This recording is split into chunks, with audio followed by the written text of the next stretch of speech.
പലപ്പോഴും പറയാറുണ്ട് ഈ ഷുഗർ ആയതുകൊണ്ട് ഞാൻ ചോറ് മാറ്റി ചപ്പാത്തി ആക്കി എന്ന് പറയാറുണ്ട്. എൻ്റെ അർത്ഥം അതിന് പ്രത്യേകിച്ച് വലിയ മെച്ചമൊന്നുമില്ല. കഴിഞ്ഞ ഒരു 6 മാസമായിട്ട് അരിഭക്ഷണം അങ്ങനെ അധികം കഴിക്കാറില്ല. ഞാൻ ചോറ് കഴിച്ചിട്ടേയില്ല ഒരു 6 മാസമായിട്ട്.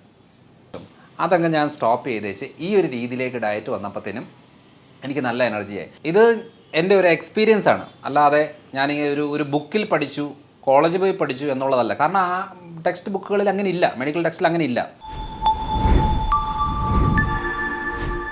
കോൺവോ ഹെൽത്തിൻ്റെ പുതിയൊരു വീഡിയോയിലേക്ക് എല്ലാവർക്കും സ്വാഗതം. നമ്മളുടെ കൂടെ ഇന്ന് കേരളത്തിലെ തന്നെ ഏറ്റവും സോഷ്യൽ മീഡിയയിൽ കൂടുതലായിട്ട് ഹെൽത്ത് ടോപ്പിക്സിലൊക്കെ ഡിസ്കഷൻ ചെയ്തുകൊണ്ടിരിക്കുന്നതാണ് ഡോക്ടർ മനോജ് ജോൺസൺ സാറാണ് നമ്മളുടെ കൂടെ ഉള്ളത്. അപ്പോൾ സാറോട് നമുക്ക് അല്പം കാര്യങ്ങൾ ചോദിച്ചിട്ട് ഡിസ്കഷൻ ആരംഭിക്കാം. മെയിനായിട്ട് സാറോട് ഞാൻ ചോദിക്കുന്നത്, സാറ് മെയിനായിട്ട് ലൈഫ് സ്റ്റൈൽ ഡിസീസുകളിലാണ് കൂടുതലായിട്ട് അഡ്രസ്സ് ചെയ്യാറുള്ളത്. അപ്പോൾ അതുകൊണ്ട് തന്നെ ലൈഫ് സ്റ്റൈൽ ഡിസീസുകളിൽ പൊതുവിൽ സാറ് ഏറ്റവും കൂടുതൽ കണ്ടുവരുന്നത് ഇവിടെ കേരളത്തിൽ സമൂഹത്തിൽ കൂടുതലായിട്ട് കണ്ടുവരുന്നത് എന്ത് ടൈപ്പ് ഓഫ് ഡിസീസസ് ഒക്കെയാണ്?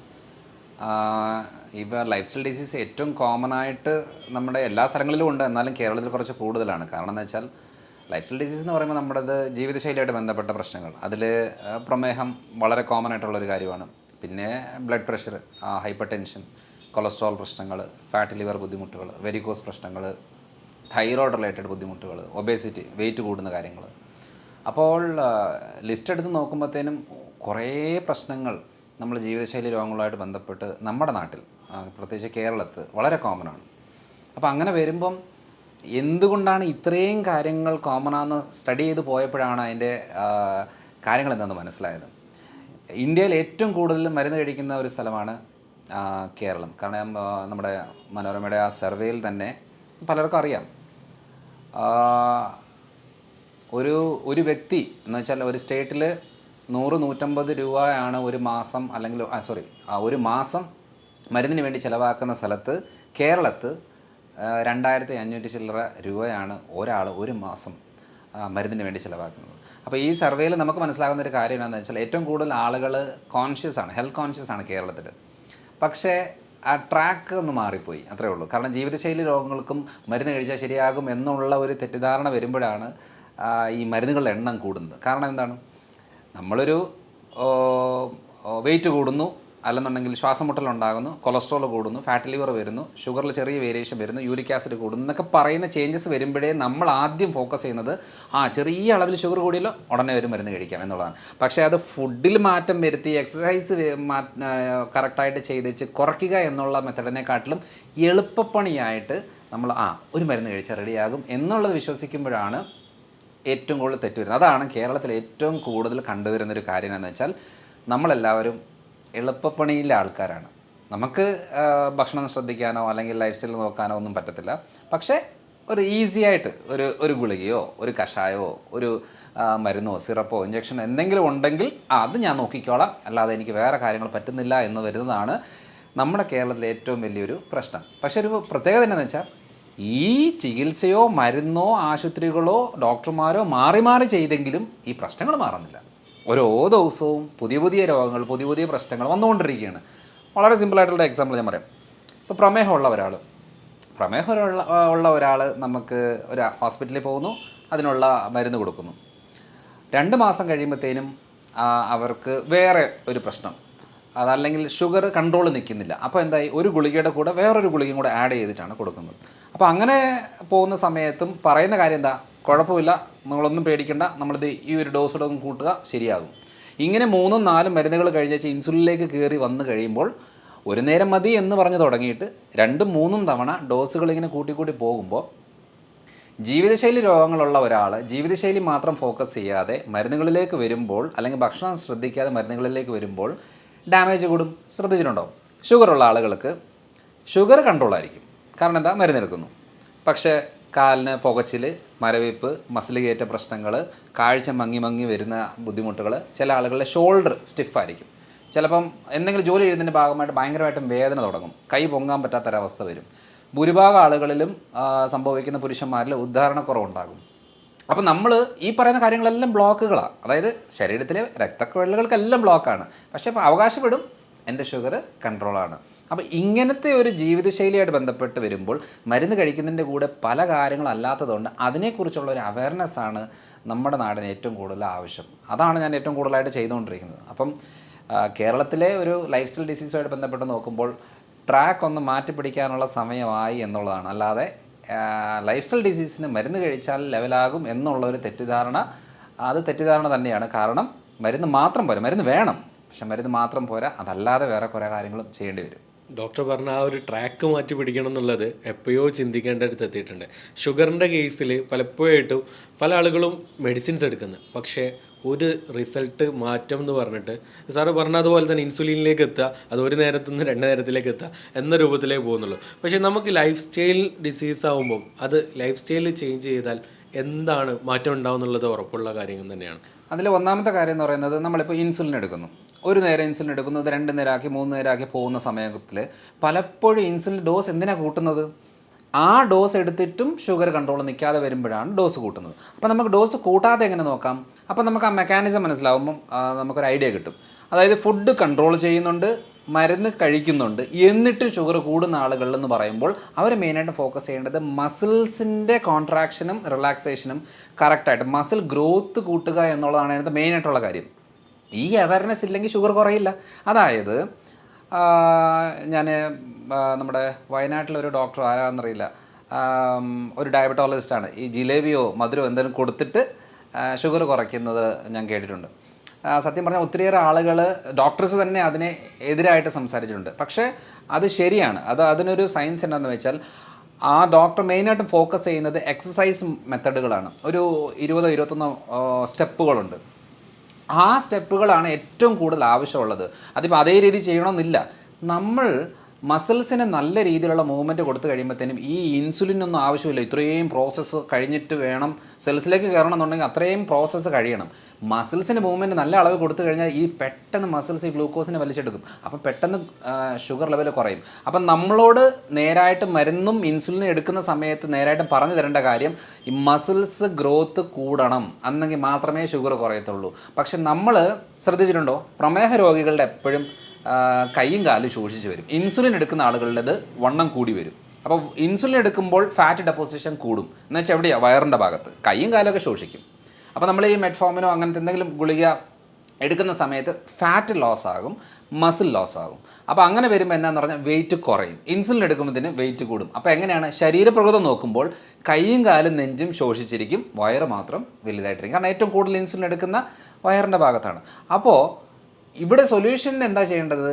നമ്മൾ മെഡിസിനോ കാര്യങ്ങൾ എടുക്കുമ്പോൾ മസിൽ ബിൽഡപ്പ് ചെയ്യാനുള്ള കാര്യങ്ങൾ, അത് ഡംബിൾസ് യൂസ് ചെയ്യുവോ, പുഷപ്സ് ചെയ്യുവോ, പുല്ലപ്സ് ചെയ്യുവോ, ഏതെങ്കിലും രീതിയിലുള്ള മസിൽ ടയേർഡ് ആകുന്ന രീതി ചെയ്താൽ ഷുഗറും കൺട്രോൾ ആവും, മസിലും ഗ്രോത്ത് ആവും. അപ്പോൾ ഓട്ടോമാറ്റിക്കായിട്ട് ഷുഗർ കുറയും. സിമ്പിൾ കാര്യമാണ്, വളരെ സിമ്പിളായിട്ടുള്ള കാര്യമാണ്. അപ്പോൾ ഈ ഒരു ഐഡിയ നമുക്ക് കിട്ടിയെങ്കിൽ മാത്രമേ, ചിലവരല്ലേ ഫാസ്റ്റിംഗ് ഷുഗർ എൻ്റെ കൂടുതലാണ്, ഫുഡ് കഴിച്ചാൽ കുറവാണ്. അതിൻ്റെ അർത്ഥം എന്താ? മസിൽ ഗ്രോത്ത് ഇല്ല. അപ്പം മസിൽ സ്ട്രെങ്തനിങ് ആയാൽ ഫാസ്റ്റിംഗ് ഷുഗർ കുറയും. ഇതാണ് അതിൻ്റെ ബേസിക് ട്രിക്കാണ്. അതൊരു വളരെ സിമ്പിളായിട്ട് ചെയ്യാൻ പറ്റിയ കാര്യങ്ങൾ ഇതൊക്കെ. ഈ രൂപത്തിൽ നമുക്ക് ശ്രദ്ധിച്ചു കഴിഞ്ഞാൽ ഷുഗർ മാനേജ് ചെയ്ത് കൊണ്ടുവരാൻ പറ്റുന്നുള്ളത്. അപ്പോൾ ഭക്ഷണ രീതിയിൽ എന്തെങ്കിലും ഇതിലുള്ള കാര്യങ്ങൾ ശ്രദ്ധിക്കേണ്ടത്? ഭക്ഷണ രീതിയിൽ വളരെ ഇമ്പോർട്ടൻ്റ് ആയിട്ട് ശ്രദ്ധിക്കേണ്ട ഒരു കാര്യം, നമ്മുടെ ഒരു കാഴ്ചപ്പാടിൽ പൊറോട്ടയും ബീഫും കപ്പയും മീനും കൂന കൂട്ടി ചോറ് കഴിക്കുന്നതുമാണല്ലോ നമ്മുടെ ഒരു ട്രെൻഡ്. ഇപ്പം ഞാൻ ഇപ്പം കോഴിക്കോടും കണ്ണൂരും കോട്ടക്കലൊക്കെ കൺസൾട്ടേഷൻ്റെ ഭാഗമായിട്ട് വരുന്ന സമയത്ത് പലപ്പോഴും ഹോട്ടലിൽ നിൽക്കാറുണ്ട്, ഭക്ഷണം കഴിക്കാറുണ്ട്, പല വീടുകളിൽ പോകാറുണ്ട്. ഇപ്പോൾ ഇവിടെ എല്ലാം കാണുന്ന ഒരു കോമൺ കാര്യം എന്ന് പറയുന്നത് കൂടുതൽ അളവാണ്. കാരണം വയറ് നിറയണം. പിന്നെ ഏറ്റവും കൂടുതൽ ഈ മലബാർ ഏരിയയിലൊരു പ്രത്യേകത എന്ന് വെച്ചാൽ കഴിപ്പിച്ചിട്ടാണ് സന്തോഷം പ്രകടിപ്പിക്കുന്നത്. എന്ന് വെച്ചാൽ വയറ് നിറയെ കഴിപ്പിക്കുക. അപ്പോൾ നമ്മൾ പോയിട്ട് കുറച്ച് കഴിക്കുമ്പോഴത്തേന് പറയും, ഒന്നും കഴിക്കുന്നതിന് ഒന്നും ഇഷ്ടമായില്ലേ എന്നുള്ള രീതിയാണ്. അപ്പോൾ ഇത് മലബാർ ഏരിയ മാത്രമല്ല, നമ്മുടെ നാട്ടിലൊരു കോമൺ ഒരു കൾച്ചർ എന്നാന്ന് വെച്ചാൽ ചോറ് കഴിച്ചെങ്കിൽ മാത്രമേ ഒരു ആരോഗ്യമുള്ളൂ എന്നുള്ളത്. എന്തിനാണ് ഈ അമേരിക്കയിലുള്ള ആൾക്കാരോട് നമ്മൾ പറയുകയാണ്, അതേ ബീഫും പൊറോട്ടയും കഴിച്ചിട്ടുണ്ടോ, സൂപ്പർ സാധനമാണ് എന്നൊക്കെ പറഞ്ഞു കഴിഞ്ഞാൽ അവർക്ക് എന്തെങ്കിലും വികാരമുണ്ടോ? ഒരു വികാരമില്ല. കപ്പയും മീനും നമുക്കാണെന്നുണ്ടെങ്കിൽ ഭയങ്കര എന്താ പറയുക, ഭയങ്കര ഒരു വികാരമാണ് കപ്പയും മീനും വരുമ്പോൾ. എന്തുകൊണ്ടാണ് യൂറോപ്യൻസിന് ഈ കപ്പയും മീനും പറയുമ്പോൾ ഒരു താല്പര്യമില്ലാത്തത്? കാരണം എന്ന് വെച്ചാൽ നമ്മൾ പഠിച്ച് വളർന്ന് നമ്മുടെ നാട്ടുകാർ വീട്ടുകാർ എല്ലാം ഈ ഒരു കൾച്ചറിലേക്ക് വരുന്നത് കൊണ്ട് നമുക്കിത് വലിയ കാര്യമാണ്. അപ്പോൾ ആ ഒരു വലിയ കാര്യമായുള്ള സംഭവം നമ്മൾ പറയുകയാണെങ്കിൽ നമ്മുടെ ഒരു സ്ഥലത്ത് നിന്നുകൊണ്ട് നമ്മൾ പറയുകയാണെങ്കിൽ ഇതാണ് ഏറ്റവും നല്ല ഫുഡ് എന്ന് പറയുമ്പം അപ്പം നമ്മളൊരു അത് അടപ്പിച്ചെടുത്താൽ പ്രശ്നമാണ്, മുഴകളുണ്ടാകും, ഫാറ്റ് ലിവർ ഉണ്ടാകും, തൈറോയ്ഡ് തുടങ്ങും, പ്രമേഹം തുടങ്ങും, ബ്ലോക്ക് ഉണ്ടാകും, വെയിറ്റ് കൂടും എന്നൊക്കെ പറയുമ്പം അത് ഉൾക്കൊള്ളാൻ നമുക്ക് ഭയങ്കര ബുദ്ധിമുട്ടാണ്. കാരണം നമുക്ക് ഇഷ്ടമുള്ള സാധനം അത്. അപ്പോൾ അങ്ങനെ ഒരു ഭക്ഷണത്തിലേക്ക് നമ്മൾ ഡൈവേർട്ട് ചെയ്തെങ്കിൽ മാത്രമേ കാര്യമുള്ളൂ. ഇപ്പം ഒരു ഭക്ഷണം നമ്മൾ കഴിക്കുമ്പോൾ രാവിലെ നമുക്ക് ഇഡ്ഡലി ദോശ പുട്ട് ആണല്ലോ കോമൺ ആയിട്ട് നമ്മുടെ ഡയറ്റിലൊക്കെ വരുന്നത്. അതേപോലെ ഉച്ചയ്ക്ക് ചോറ് കറികളൊക്കെ ആയിട്ട്, രാത്രിയിൽ ചിലപ്പോൾ ചപ്പാത്തിയോ പൊറോട്ടയോ അല്ലെന്നുണ്ടെങ്കിൽ അങ്ങനെ എന്തെങ്കിലുമൊക്കെ ആയിട്ട്. അപ്പോൾ അങ്ങനെ പല ടൈപ്പ്. അപ്പോൾ ഏറ്റവും കൂടുതൽ ഇപ്പം കണ്ടുവരുന്നത് നമ്മുടെ കുഴിമന്തി, ബിരിയാണി ഐറ്റംസ്, നമ്മുടെ ബാർബിക്യൂ, അൽഫാം രീതികൾ, ഇതൊക്കെയാണ് കോമൺ ആയിട്ട് വരുന്നത്. അപ്പോൾ നമ്മൾ നോക്കുമ്പം ഇപ്പോൾ ഫോർ എക്സാമ്പിൾ നമ്മളിപ്പോൾ ഒരു ബാർബിക്യൂ കഴിക്കുകയാണ് അല്ലെങ്കിൽ അൽഫാം കഴിക്കുകയാണ്. അൽഫാം കഴിക്കുന്ന സമയത്ത് സാലഡ് കൂട്ടിയാണ് കഴിക്കുന്നതെങ്കിൽ ഷുഗർ കൂടത്തേയില്ല, സേഫാണ്. പക്ഷേ അൽഫാം കഴിക്കുന്ന സമയത്ത് നമ്മൾ ഈ കുബൂസും പൊറോട്ടയും ചപ്പാത്തിയും ആണ് കഴിക്കുന്നതെങ്കിൽ ഷുഗർ പെട്ടെന്ന് കൂടും. അപ്പോൾ നമുക്ക് ഷുഗറുള്ള ആളുകൾക്ക് ഏറ്റവും കുറവ് ഷുഗറായിട്ട് ഫുഡിലുള്ളത് വെജിറ്റബിൾസ്, പച്ചക്കറികളാണ്, ഇലക്കറികൾ. പിന്നെയുള്ളത് നോൺ വെജ് ഐറ്റംസ്, ഇറച്ചി, മീൻ, മുട്ട ഐറ്റംസ്. ഇതൊക്കെ എന്ന് പറയുന്നൊരു 30-40% ഉള്ളിലാണ് ഗ്ലൂക്കോസ് ലെവലൊക്കെ ഉള്ളത്. പിന്നെ നമുക്ക് പഴവർഗ്ഗങ്ങളിൽ നമ്മൾ ഏറ്റവും കൂടുതൽ തെറ്റിദ്ധാരണ എന്ന് പറഞ്ഞാൽ ഷുഗറുള്ള രോഗികൾക്ക് ഈ പഴങ്ങൾ അത്ര നല്ലതല്ല എന്ന രീതിയിൽ. ശരിയാണ്, നമുക്ക് ഏറ്റവും കൂടുതൽ എന്താ പറയുക, ചക്കപ്പഴം, മാങ്ങപ്പഴം, ഏത്തപ്പഴം, നല്ല പഴുത്ത ഏത്തപ്പഴം എന്നൊക്കെ പറയുന്നത് ഷുഗർ കൂട്ടാനുള്ള ഫ്രൂട്ട്സാണ്. പക്ഷേ പപ്പായ, പേരയ്ക്ക, apple, mosambi, orange, Musk melon എന്നൊക്കെ പറയുന്ന പല ടൈപ്പ് ഫ്രൂട്ട്സ്, ചെറുപഴം, ഇതൊക്കെ എന്ന് പറയുന്നത് ഷുഗർ രോഗികൾ നിർബന്ധമായിട്ടും കഴിക്കണം. കാരണം പ്രമേഹമുള്ള ആളുകളിൽ ഏറ്റവും കൂടുതൽ ഡാമേജ് വരുന്നത് ഹാർട്ട് റിലേറ്റഡ് ബ്ലോക്കുമായിട്ട് ബന്ധപ്പെട്ടോ അറ്റാക്കോ സ്ട്രോക്കോ ആണ് അവരുടെ കോംപ്ലിക്കേഷൻ മെയിനായിട്ട്, അല്ലെങ്കിൽ കിഡ്നി റിലേറ്റഡ്. അപ്പോൾ ഈ അറ്റാക്കും സ്ട്രോക്കും ഒക്കെ നമുക്ക് പ്രിവെൻറ്റ് ചെയ്യണമെന്നുണ്ടെങ്കിൽ നമുക്ക് നല്ല ആൻറ്റി ഓക്സിഡൻസ് വേണം. അപ്പം വൈറ്റമിൻസ് മിനറൽസ് കൂടുതലുള്ളത് പഴവർഗ്ഗങ്ങളിലാണ്. അപ്പം എന്താ ഷുഗർ കൂടുമെന്ന് പറഞ്ഞാൽ ഇത് മാറ്റി വെച്ചിട്ട് നോർമലായിട്ടുള്ള കാര്യങ്ങൾ എടുക്കുമ്പോൾ എന്നാ സംഭവിക്കുന്നത് വെച്ചാൽ ഹാർട്ട് റിലേറ്റഡ് ആയിട്ടുള്ള, ബ്ലഡ് വെസൽ റിലേറ്റഡ് ആയിട്ടുള്ള പ്രശ്നങ്ങൾ തുടങ്ങും. അതുകൊണ്ട് ഇങ്ങനത്തെ ഫുഡ് ഉൾപ്പെടുത്തണം സത്യം പറഞ്ഞാൽ. അപ്പോൾ എന്താ ചെയ്യേണ്ടത്, മെയിൻ ഫുഡ് ഈ നല്ല പഴുത്ത ചക്ക കഴിക്കാതിരിക്കുകയാണ് നല്ലത്. പച്ച ചക്ക, നമ്മൾ ചക്ക വേവിച്ചൊക്കെ കഴിക്കത്തില്ലേ, അത് ഓക്കെയാണ്. അതേപോലെ മാങ്ങ, പച്ചമാങ്ങയായിട്ട് ഉൾപ്പെടുത്താം.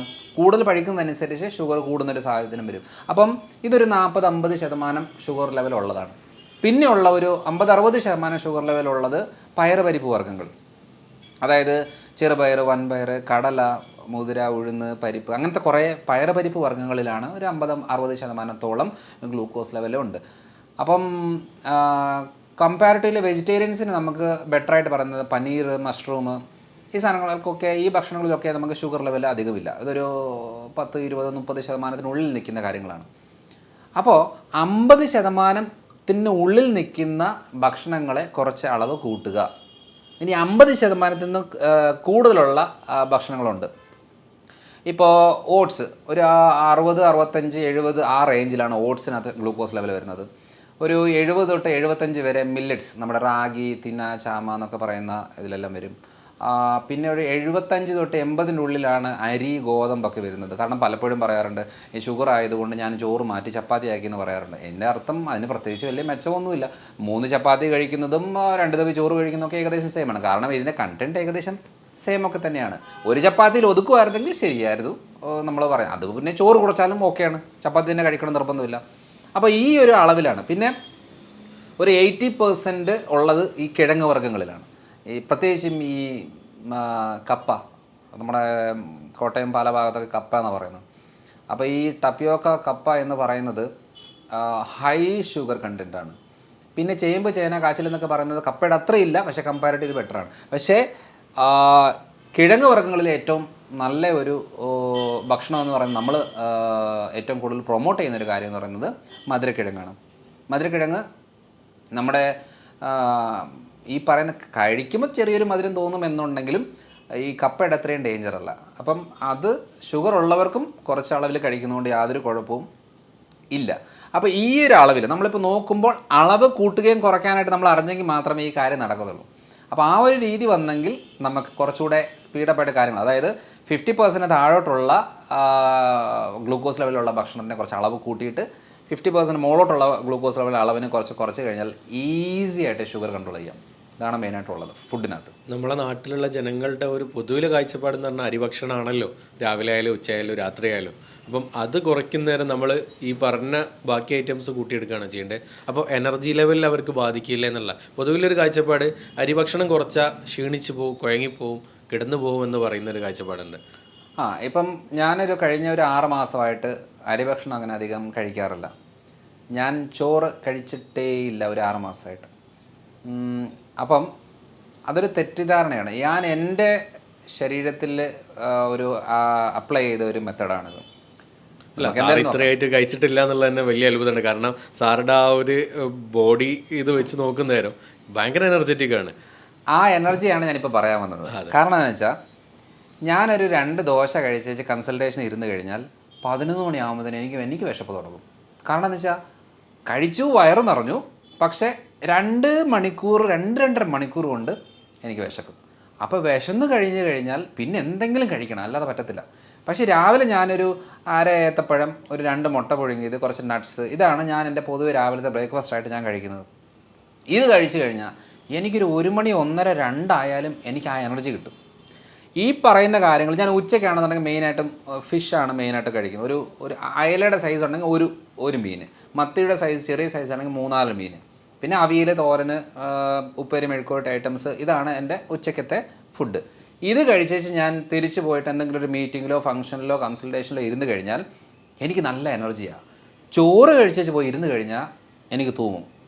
അതായത് എനിക്ക് സംസാരിക്കാൻ വലിയ താല്പര്യം തോന്നത്തില്ല, ഒന്നിനോടൊരു ഉന്മേഷമില്ല. എനിക്ക് എനർജി കിട്ടുന്നത് അത് കഴിക്കാത്ത സമയത്താണെന്ന് തിരിച്ചറിഞ്ഞപ്പോഴാണ് ഞാൻ മനസ്സിലാക്കിയത് വെറുതെ എന്തിനാണ് ഈ സാധനങ്ങളൊക്കെ കഴിക്കേണ്ട ആവശ്യം. അതങ്ങ് ഞാൻ സ്റ്റോപ്പ് ചെയ്തേച്ച് ഈ ഒരു രീതിയിലേക്ക് ഡയറ്റ് വന്നപ്പോഴത്തേനും എനിക്ക് നല്ല എനർജിയായി. അപ്പോൾ ഭൂരിഭാഗം ആൾക്കാർ ഇപ്പോൾ പറഞ്ഞൊരു തെറ്റിദ്ധാരണയുണ്ട്, നമ്മൾ ഈ അരി സാധനമോ അല്ലെങ്കിൽ ഗോതമ്പോ അങ്ങനെ എന്തെങ്കിലും ഒന്നും കഴിച്ചില്ല എന്നുണ്ടെങ്കിൽ ചിലപ്പോൾ ശരീരം ശോഷിച്ച് വരും, മെലിഞ്ഞ് വരും, എനർജി കുറയും, ക്ഷീണം ഉണ്ടാകും എന്നുള്ളതോട് അതൊന്നും ഒരു സത്യമാണ്. നമുക്ക് ആവശ്യം, അതായത് നമുക്ക് ഗ്ലൂക്കോസ് ആവശ്യമാണ്. ഈ ഗ്ലൂക്കോസ് ആവശ്യം എന്ന് പറയുമ്പോൾ അരിയുടെ രൂപത്തിൽ തന്നെ ഗ്ലൂക്കോസ് കഴിക്കണമെന്ന് ഒരു നിർബന്ധമില്ല. ഇപ്പോൾ ഞാൻ ഉച്ചയ്ക്ക് ചിലപ്പോൾ ഈ വാഴയ്ക്ക ചെറുതായിട്ട് ഇതാക്കി തേങ്ങയൊക്കെ ഇട്ട് ഒരു അവിയൽ ഫോമിലാക്കി കഴിക്കും. അതേപോലെ വാഴക്കൂമ്പ്, ചുണ്ടെന്നൊക്കെ പറയില്ലേ, വാഴക്കൂമ്പും വൻപയറും മിക്സ് ചെയ്തിട്ട് തോരനാക്കി കഴിക്കും. ഇതിനകത്തെല്ലാം കാർബോഹൈഡ്രേറ്റ് ഉണ്ട്. 80% ഇല്ല, 60% ഉള്ളു എന്നുള്ളതേ ഉള്ളൂ. അതായത് നമുക്ക് കിട്ടേണ്ട എനർജി കിട്ടി. ഈ രൂപത്തിൽ തന്നെ കിട്ടണമെന്ന് വാശി പിടിക്കുമ്പോൾ മാത്രമേ നമുക്ക് ഈ പ്രശ്നമുള്ളൂ.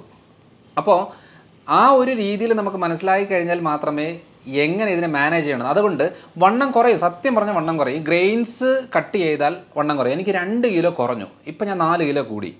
കാരണം വേറെ ഒന്നുമല്ല, പ്രോട്ടീനും ഫാറ്റും വൈറ്റമിൻസും മിനറൽസും ബോഡിയിലേക്ക് സപ്ലൈ ചെയ്തു, കാർബോഹൈഡ്രേറ്റ് കുറച്ചു. ഇതാണ് ഞാൻ ചെയ്തിട്ട് എന്തായി, ഞാൻ ഫിസിക്കൽ വർക്കൗട്ട് ചെയ്യാൻ തുടങ്ങി.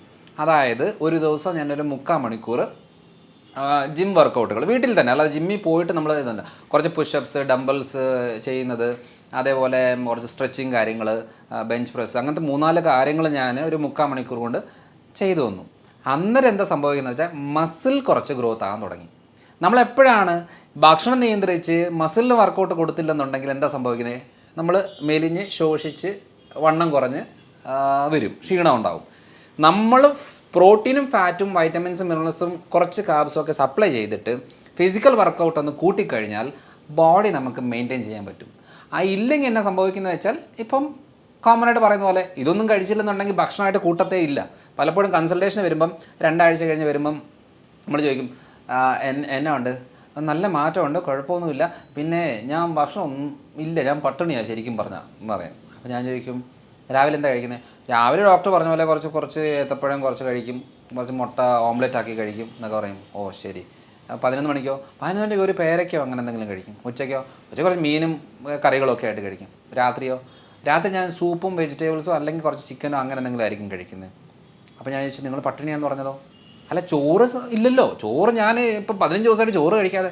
അത് നമ്മളെ മലയാളികൾക്കുള്ള വേറൊരു സംഭവമാണ്. നേരത്തെ മരുന്നില്ല എന്ന് പറഞ്ഞാൽ അസുഖം മാറില്ല എന്ന് ചിന്തിക്കുന്നത് പോലെ അരിഭക്ഷണം ഇല്ലെങ്കിൽ ഭക്ഷണം ഇല്ല, അത് പട്ടിണിയാന്നാ. അപ്പോൾ അങ്ങനെ വരുമ്പോൾ എന്താണെന്ന് വെച്ചാൽ, അപ്പം ഞാൻ ചോദിക്കും, ഇത്രയും കാര്യങ്ങൾ നിങ്ങൾ കഴിച്ചില്ലേ, എന്നിട്ട് നിങ്ങളുടെ ഷുഗർ എങ്ങനെയുണ്ട്? ഷുഗറൊക്കെ കൺട്രോളായി. ക്ഷീണം എങ്ങനെയുണ്ട്? ക്ഷീണമൊന്നുമില്ല, ഇപ്പം നല്ല ഇതായി. നീരും വേദനയൊക്കെയോ? അതൊക്കെ മാറി, നല്ല മാറ്റമുണ്ട്. ഗ്യാസിൻ്റെ പ്രശ്നമൊക്കെയോ? അത് രണ്ടാമത്തെ ദിവസം തന്നെ ക്ലിയറായി. ഇത്രയും മാറ്റങ്ങൾ വന്നിട്ട് നിങ്ങൾ പിന്നെ എന്തിനാണ് ഈ നഷ്ടബോധത്തോടെ ചോറ് കഴിക്കുന്നില്ലല്ലോ എന്ന് പറയുന്നത്? ഒരു കാര്യം ചെയ്യും, നിങ്ങൾ ഒരു ദിവസം ഒന്ന് കഴിച്ച് നോക്ക്, എന്നിട്ട് ഈ ബുദ്ധിമുട്ടുകളെല്ലാം രണ്ടാമത് ഉണ്ടാകുന്നുണ്ടോ എന്ന് നോക്ക്. അപ്പോൾ ഇത് പറഞ്ഞു കൊടുക്കുമ്പോൾ പലരും ചിലപ്പോൾ ഒരു മാസമൊക്കെ കഴിഞ്ഞ് വരുന്ന സമയത്ത് പറയും, ഞാൻ പറയാം എന്നാൽ പിന്നെ കുറച്ച് ചോറൊക്കെ കഴിച്ചോ കേട്ടോ. പറയും വേണ്ട ഡോക്ടറെ, ഇത് സുഖമാണ്, എൻ്റെ വേദന പോയി, നീര് പോയി, ക്ഷീണം മാറി, ഷുഗർ കൺട്രോളായി, പുകച്ചിൽ മരവിപ്പൊക്കെ മാറി, എൻ്റെ ഗ്യാസിൻ്റെ പ്രശ്നം എൻ്റെ ഏറ്റവും വലിയ പ്രശ്നമായിരുന്നു, അത് ഫുള്ളായിട്ട് ക്ലിയറായി, എനിക്കിത് സുഖമാണ്, എനിക്കിനിയും വേണ്ട, എനിക്ക് പഴയ രീതിയിൽ പോകണമെന്ന് ഒരു താല്പര്യമില്ല.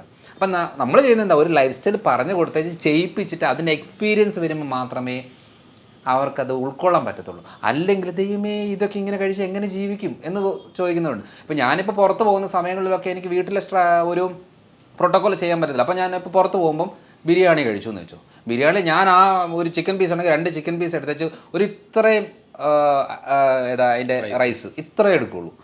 അപ്പോൾ നോക്കുമ്പം എൻ്റെ ബിരിയാണി മൊത്തം വേസ്റ്റാണ്. കാരണം അത് ചോറ് മൊത്തം ഞാൻ കഴിക്കത്തില്ല. ഞാൻ ഈ പീസുകൾ കഴിച്ച് കുറച്ച് സാലഡും കാര്യങ്ങളൊക്കെ എടുത്ത് വെച്ച് കഴിക്കും. അപ്പം എന്ന് വെച്ചാൽ നമ്മൾ എവിടെ പോയാലും ഇത് ശീലിക്കാൻ പറ്റും. ഞാനൊരു കല്യാണത്തിനോ ഫംഗ്ഷനൊക്കെ പോയി കഴിഞ്ഞാൽ ഞാൻ അവിടെയുള്ള എല്ലാ വെറൈറ്റിയും കഴിക്കും. പക്ഷേ ഞാൻ ഈ ചോറും ബിരിയാണിയോ അല്ലെങ്കിൽ ഫ്രൈഡ് റൈസ് ആ സാധനം തൊടത്തില്ല. എന്തെങ്കിലും ഫിഷോ ചിക്കനോ അല്ലെങ്കിൽ സാലഡ്സോ വെജിറ്റബിൾസോ അങ്ങനെ എന്തെങ്കിലും ഉണ്ടെങ്കിൽ അത് ഉൾപ്പെടുത്തി കഴിക്കും. അപ്പോൾ അങ്ങനെ വരുമ്പോൾ എന്നാന്ന് വെച്ചാൽ നമ്മൾ ശ്രദ്ധിച്ചിട്ടുണ്ടോ, കല്യാണമോ ഫംഗ്ഷനോ പരിപാടിയൊക്കെ നമ്മൾ ഫുഡ് കഴിച്ച് കഴിഞ്ഞാൽ ഭയങ്കര ക്ഷീണമാണ്. പിന്നെ നമുക്ക് ആ ദിവസം ഒന്നിനും നമ്മളെ കൊണ്ട് കൊള്ളത്തില്ല. എവിടെയെങ്കിലും പോയി കടന്നാൽ മതി, ഇരുന്നാൽ മതി എന്നല്ലാതെ വേറൊരു ചിന്തയും കാണത്തില്ല. കാരണം എന്താണെന്നറിയോ, ഈ അടിച്ച് കുഴച്ച് കയറ്റി കഴിയുമ്പോണ്ടല്ലോ ശരീരത്തിന് ആകെ വിഷമമാണ്, ബുദ്ധിമുട്ടാണ്. അപ്പോൾ എന്ത് ചെയ്യും, ഇനിയും ഈ വ്യക്തിക്ക് ഒരു എനർജി കൊടുത്തു കഴിഞ്ഞാൽ ഇവൻ വീണ്ടും പോയി കഴിക്കും. അപ്പോൾ അതുകൊണ്ട് തന്നെയാണ് എവിടെയെങ്കിലും ഒന്ന് തളർത്തി കടത്തിയിട്ട് വേണം ഇതൊന്ന് ദഹിപ്പിച്ച് ക്ലിയറാക്കി പുറത്തേക്ക് കളയാനും സ്റ്റോർ ചെയ്ത് വെക്കാനുമായിട്ട് ശരീരം നോക്കുന്നത്. പക്ഷേ ഞാനീ പറഞ്ഞ മെത്തേഡൊന്ന് ചെയ്ത് നോക്കിക്കേ, നമുക്ക് കല്യാണ ഫുഡൊക്കെ കഴിച്ച് കഴിഞ്ഞാൽ ഒരു കുഴപ്പമില്ല, നമുക്കൊരു എനർജി ആയിരിക്കും. പക്ഷേ ഈ ഒരു ലൈഫ് സ്റ്റൈൽ നമുക്ക് മനസ്സിലാക്കി എടുക്കണമെന്നുണ്ടെങ്കിൽ ചെയ്ത് നോക്കി അത് നമ്മൾ ആ എക്സ്പീരിയൻസ് ആയെങ്കിൽ മാത്രമേ മനസ്സിലാകത്തുള്ളൂ. എന്നിട്ട് പറ, ഷുഗർ കുറയുന്നുണ്ടോ, ക്ഷീണം കുറയുന്നുണ്ടോ, ബുദ്ധിമുട്ട് കുറയുന്നുണ്ടോ, നീർക്കെട്ട്. എല്ലാവരും പറയുന്നത് ഇവിടെ വേദന, ഇവിടെ പിടിച്ചാൽ വേദന, ഇവിടെ പിടിച്ചാൽ വേദന, എല്ലായിടത്തും വേദനകളാണ്. ചോറ് കുറയ്ക്ക്, അരിയുടെ സാധനം കുറയ്ക്ക്, ആ നീർക്കെട്ടും മാറും. പക്ഷെ നമ്മൾ എന്ത് ചെയ്യും, എളുപ്പപ്പണിയിൽ വേദനയ്ക്ക് നീരിനും മരുന്നെടുക്കും. എത്ര നാളെടുക്കും, മരണം വരെ. അപ്പോൾ ഈ ഒരു കാര്യങ്ങൾ ആണ് ആ ഒരു മെത്തഡ് നമ്മൾ പറഞ്ഞു കൊടുത്ത് ശരീരത്തിനൊന്ന് ഓർഡറാക്കി എടുക്കാനുള്ള കുറച്ച് മരുന്നുകളോ സപ്ലിമെൻറ്റ്സോ കുറച്ച് കാര്യങ്ങളൊക്കെ ചെയ്ത് കൊടുത്ത് അവരുടെ ലൈഫ് സ്റ്റൈൽ രീതികളിൽ അവരുടെ ജോലിയും അവരുടെ വീട്ടിലെ സാഹചര്യത്തിനനുസരിച്ച് മാറ്റം വരുത്തി കൊടുക്കുമ്പോഴാണ് ഐഡിയ കിട്ടുന്നത്. അല്ലാതെ മരുന്ന് കഴിച്ചിട്ട് തുമ്മൽ മാറിയ കേസുണ്ടോ? മരുന്ന് കഴിക്കും, തുമ്മൽ കുറയും, നിർത്തുമ്പോൾ തുമ്മലുണ്ടാവും. ഷുഗറിന് ഗുളിക കഴിച്ച് ഷുഗർ കുറയും, നിർത്തുമ്പം വീണ്ടും കൂടും. തൈറോയിഡിന് ഗുളിക എടുക്കുമ്പോൾ തൈറോയിഡ് കുറയും, നിർത്തുമ്പം വീണ്ടും കൂടും. കൊളസ്ട്രോളും ഗുളിക എടുക്കുമ്പോൾ കൊളസ്ട്രോൾ കുറയും, നിർത്തുമ്പം വീണ്ടും കൂടും. കാരണം എന്താ, ഇവിടെ സംഭവം ഒന്നും ശരിയാകുന്നില്ല. പ്രശ്നം ഉണ്ടാകുന്നതെല്ലാം കുറച്ച് കൊണ്ടുപോയിക്കൊണ്ടിരിക്കുകയാണ്. അപ്പം റൂട്ട് കോസ് മനസ്സിലാക്കി ക്ലിയർ ആക്കി കഴിഞ്ഞാൽ ഈസി ആയിട്ട് നിസ്സാരമായിട്ട് ക്ലിയർ ആക്കുന്ന കുറച്ച് കാര്യങ്ങളാണ്. അതാണിപ്പോൾ ഞാൻ കാലങ്ങളായിട്ട് ചെയ്തുകൊണ്ടിരിക്കുന്നൊരു രീതി. ഇതാണ് നമ്മൾ ഭക്ഷണക്രമത്തിൽ മനസ്സിലാക്കേണ്ട ഒരു കാര്യം. അപ്പോൾ നമ്മൾ ഈ ചിക്കനും ബീഫ് കഴിക്കുന്ന സമയത്ത് കൊളസ്ട്രോൾ കൂടുമെന്ന് പറയുന്നതിൽ എന്താണ് ശരിക്കും? ശരിയാ, നമ്മളിപ്പം റെഡ് മീറ്റ്സ് അത്ര നല്ലതല്ല കണ്ടിന്യൂസ് ആയിട്ട് എടുക്കുന്നത്. പക്ഷേ ഈ പറഞ്ഞ വറുത്ത് കോരി എടുക്കുന്ന അളവിലാണ് നമുക്ക് ഏറ്റവും കൂടുതൽ പ്രശ്നം വരുന്നത്. പക്ഷേ നമ്മളിപ്പോൾ ഒരു ബീഫ് കറി അല്ലെങ്കിൽ ബീഫ് കുറച്ച് വഴറ്റി ഒലത്തി എടുക്കുന്ന രീതിയിലേക്ക് വന്നു കഴിഞ്ഞാൽ വലിയ കുഴപ്പമില്ല. പിന്നെ ഈ ഗ്രിൽഡായിട്ട് കൂടുതൽ എടുക്കുമ്പോൾ നമുക്ക് പലപ്പോഴും ഈ ഗ്രിൽഡ് ഐറ്റംസ് ആൽഫാം ബാർബിക്യൂ എന്ന് പറയുമ്പോൾ അടുപ്പിച്ച് കുറേ നാൾ എടുക്കുമ്പം അത് കോളോൺ ക്യാൻസർ റിലേറ്റഡ് ആയിട്ടുള്ള പ്രശ്നങ്ങൾ ഉണ്ടാക്കാനുള്ള സാധ്യത കൂടുതലാണ്. അപ്പം ഞാനും ബീഫും പോർക്ക് അല്ലെങ്കിൽ മട്ടൺ അങ്ങനെ കഴിക്കുന്ന ഒരാളാണ്. ചിക്കൻ എന്ന് പറയുന്ന വൈറ്റ് മീറ്റാണ്, ബാക്കിയെല്ലാം ഒരു റെഡ് മീറ്റാണ്. അപ്പം വൈറ്റ് മീറ്റ്സ് ആണ് കമ്പാരിറ്റീവ്ലി ബെറ്റർ. പക്ഷേ ഈ ചിക്കൻ ആണെങ്കിലും വറുത്ത് കോരി എടുക്കുമ്പോഴാണ് പ്രശ്നം. അല്ലാതെ നോർമലായിട്ട് കഴിക്കുന്ന ഗ്രില്ലായിട്ടോ അല്ലെങ്കിൽ വഴറ്റിയെടുക്കുകയോ കറി വെക്കുകയോ പെരളനാക്കുകയോ അങ്ങനെ കഴിക്കുന്നത് കൊണ്ട് വലിയ കുഴപ്പമില്ല. പക്ഷെ അത് ഒരു ഡെയിലി യൂസിലേക്ക് വരുമ്പോൾ നമ്മുടെ ശരീരത്തിന് പറ്റുമോ ഇല്ലയോ എന്ന് നോക്കാതെ നമ്മൾ സപ്ലൈ ചെയ്തുകൊണ്ടിരിക്കുമ്പോൾ മാത്രമാണ് പ്രശ്നം. ഇപ്പം ഫോർ എക്സാമ്പിൾ നമ്മൾ റെഡ് മീറ്റ്സ് അല്ലെന്നുണ്ടെങ്കിൽ ചിക്കൻ ഫിഷ് അങ്ങനെ അല്ലെങ്കിൽ പയറുപരിപ്പ് വർഗ്ഗങ്ങൾ കഴിക്കുന്നതിൻ്റെ ഭാഗമായിട്ട് നമ്മൾ ഇടയ്ക്കൊരു ചെക്ക് ചെയ്ത് നോക്കണം. യൂറിക് ആസിഡ് കൂടുന്നുണ്ടോ, ക്രിയാറ്റിൻ കൂടുന്നുണ്ടോ, ജോയിൻസിനൊക്കെ വേദനയുണ്ടോ, സ്കിന്നിന് ഇറിറ്റേഷൻ ഉണ്ടോ, ഗ്യാസ് ആവുന്നുണ്ടോ, ആ നോക്കിയിട്ട് വേണം തീരുമാനിക്കാൻ എനിക്കിത് കഴിക്കാവോ കഴിക്കാൻ പാടില്ലയോ എന്നുള്ളത്. കാരണം എന്ന് വെച്ചാൽ എൻ്റെ അടുത്തുള്ള ആൾ കഴിക്കുന്നു എന്ന് പറഞ്ഞാൽ നമ്മൾ കഴിക്കാൻ പറ്റത്തില്ല. അതുകൊണ്ട് പൊതുവേ ഇത് നല്ലത് മോശം എന്നുള്ളതില്ല. ഉണ്ടാക്കുന്ന രീതികൾ, കഴിക്കുന്ന രീതികൾ, ശരീരപ്രകൃതത്തിനനുസരിച്ചുള്ള അളവ്, ഇതൊക്കെയാണ് വളരെ ഇമ്പോർട്ടൻറ്റ്. ഇപ്പോൾ നമ്മൾ ജിമ്മിൽ പോകുന്നു, 10 പേര് ജിമ്മിൽ പോകുന്നു. ഈ 10 പേരിൽ ജിം ഇൻസ്ട്രക്ടർ പറയുന്നത് എന്താ? ജിം വർക്കൗട്ട് ചെയ്യുക, പ്രോട്ടീൻ പൗഡർ കഴിക്കുക, നന്നായിട്ട് മുട്ടയും ചിക്കനും കാര്യങ്ങളൊക്കെ കഴിക്കുക എന്ന് പറയും. പക്ഷേ ഇതിനകത്ത് ഏറ്റവും കൂടുതൽ ശ്രദ്ധിക്കേണ്ടത് എന്താ? ഈ 10 പേരിൽ എല്ലാവരുടെയും മാതാപിതാക്കൾ, അതായത് പേരൻസിൻ്റെ അവരുടെ കിഡ്നി ഹെൽത്ത് ഓക്കെ ആണോ, ഡയബറ്റിക് ഉള്ളവരാണോ? അപ്പം കൂടുതൽ ആൾക്കാരുടെ നമ്മൾ ശ്രദ്ധിക്കേണ്ടത് അപ്പനും അമ്മയ്ക്ക് ക്രിയാറ്റിൻ ലെവൽ കൂടുവോ, കിഡ്നി ഫെയിലിയർ വന്ന് മരിക്കുവോ, അറ്റാക്ക് വന്ന് മരിക്കുവോ ഒക്കെ ഉള്ള ആളുകളുടെ മക്കൾക്കും ആ ടെൻഡൻസി കൂടുതലാണ്. അപ്പോൾ ഇവർ ഈ പറയുന്ന പോലത്തെ രീതിയിൽ ചിക്കനും ഫിഷും അല്ലെന്നുണ്ടെങ്കിൽ പ്രോട്ടീൻ പൗഡറുകളും മുട്ടയും അങ്ങനെ കൂടുതൽ എടുത്തു കഴിഞ്ഞാൽ കിഡ്നി ഫെയിലിയർ ആവും. അപ്പോൾ ഇത് മനസ്സിലാക്കണമെന്നുണ്ടെങ്കിൽ നമ്മൾക്ക് പറ്റുമോ ഇല്ലയോ എന്നുള്ളതാണ് അറിയേണ്ടത്. അല്ലാതെ ഇപ്പം ഒരു സാധാരണ തെറ്റിദ്ധാരണ എന്നറിയോ, മുട്ട കഴിച്ചാൽ കൊളസ്ട്രോൾ, പ്രത്യേകിച്ച് മുട്ടയുടെ മഞ്ഞ, ഈ മഞ്ഞക്കറി കഴിക്കുമ്പോൾ കൊളസ്ട്രോൾ ഉണ്ടാകും എന്ന് പറയുന്നത്, ഇപ്പം ഞാൻ 10-11 കൊല്ലമായിട്ട് ഒരു ദിവസം മിനിമം 3-4 മുട്ട കഴിക്കും ഒരു ദിവസം.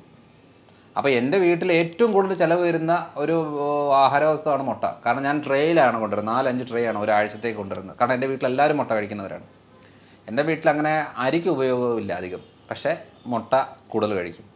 പക്ഷേ എൻ്റെ കൊളസ്ട്രോൾ 135-140 ആ റേഞ്ചിലേ ഉള്ളൂ. ഇതുവരെ അതിൻ്റെ മുകളിലോട്ടും പോയിട്ടില്ല.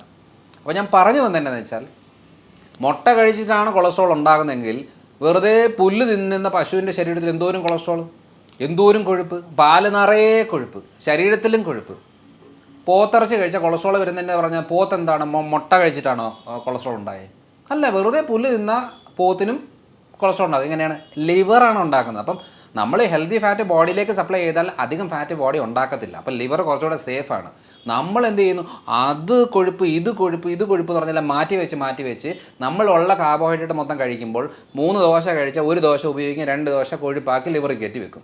അതാണ് ഈ ഫാറ്റ് ലിവർ ഉണ്ടാകുന്നത്. ചിലർ സ്ത്രീകളത് പറയും, ഞാൻ മദ്യം കഴിക്കാറില്ല, എനിക്ക് എങ്ങനെയാണ് ഗ്രേഡ് 2 ഫാറ്റ് ലിവർ വരുന്നത്? സിമ്പിൾ, രാവിലെ അരി, ഉച്ചയ്ക്ക് അരി, രാത്രി അരി, വേറെ വെറൈറ്റി ആയിട്ട് കഴിക്കുന്നു എന്നുള്ളതേ ഉള്ളൂ. സാധനം എല്ലാം സെയിം ആണ്. മദ്യത്തിന് എൻഡ് പ്രൊഡക്റ്റ് ഗ്ലൂക്കോസ്, ഈ പറയുന്ന കാർബോഹൈഡ്രേറ്റ് എന്ന് പറയുന്ന അരിയും ഗോതമ്പ് സാധനങ്ങൾ എൻഡ് പ്രൊഡക്റ്റ് ഗ്ലൂക്കോസ്. അപ്പോൾ കണ്ടൻറ്റ് സെയിം ആണ്. നമ്മൾ ഇത് ഒഫീഷ്യലായിട്ട് ഡൈനിങ് ടേബിൾ വെച്ചിരുന്ന് കഴിക്കുന്നു, അത് കുറച്ച് മാറിയിരുന്ന് കഴിക്കുന്നു, എത്ര മാത്രമേ ഡിഫറൻസ് ഉള്ളൂ, സെയിം സാധനമാണ്. അതുകൊണ്ട് കൊളസ്ട്രോൾ പേടിച്ച് മാറ്റി വെക്കുന്നവരെ ശ്രദ്ധിച്ചോണം. 3 നേരം കഞ്ഞി കുടിച്ചാൽ അത് മതി ബ്ലോക്ക് ഉണ്ടാകാൻ.